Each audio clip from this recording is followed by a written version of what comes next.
ایک نوجوان تھا، اس کی شادی ہو گئی۔ پہلی رات جب بیوی سے ملاقات ہوئی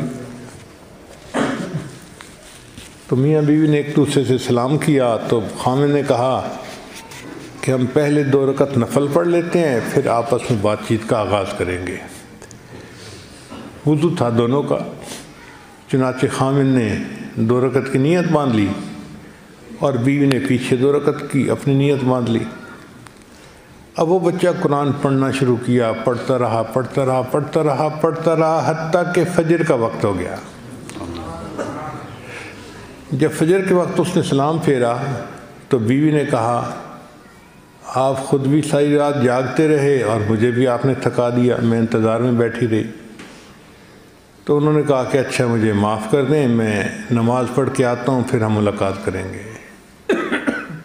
تو یہ نوجوان مسجد میں آ گیا فجر کی نماز پڑھنے کے لیے۔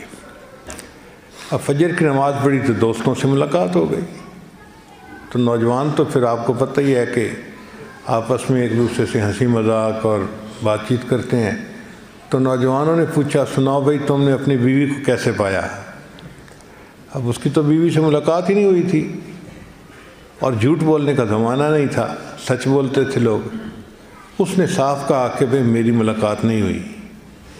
تو دوستوں نے کہا تو کیسا مرد ہے، ساری رات گزار دی بیوی کے پاس اور تو نے بیوی کو دیکھا بھی نہیں، ہاتھ بھی نہیں لگایا۔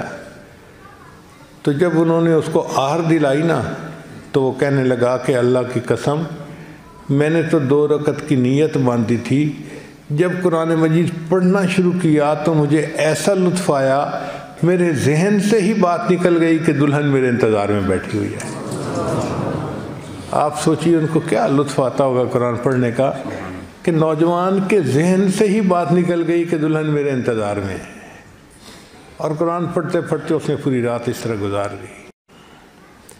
اللہ کرے کہ قرآن مجید کی یہ سچی محبت ہمیں بھی نصیب ہو جائے۔ قرآن مجید ایسی کتاب ہے جو قیامت کے دن اللہ کے سامنے بندے کی سفارش کرے گی۔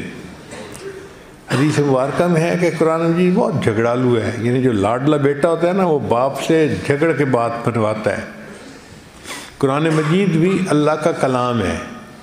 یہ قیامت کے دن اللہ تعالیٰ سے کہے گا کہ یا اللہ یہ بندہ محبت سے مجھے پڑھتا تھا، اس نے مجھے یاد کیا اور یہ مجھ سے محبت کرنے والا ہے، اے اللہ اس کو جنت عطا کر دیجئے، اور اس بندے کو جنت میں پہنچا کر رہے گا۔ اللہ کرے کہ قرآن مجید ہماری قیامت کے دن شفاعت کرنے والا بن جائے، اور ہمیں اللہ تعالیٰ اپنے اس کلام کے خدام میں شامل فرمائیں۔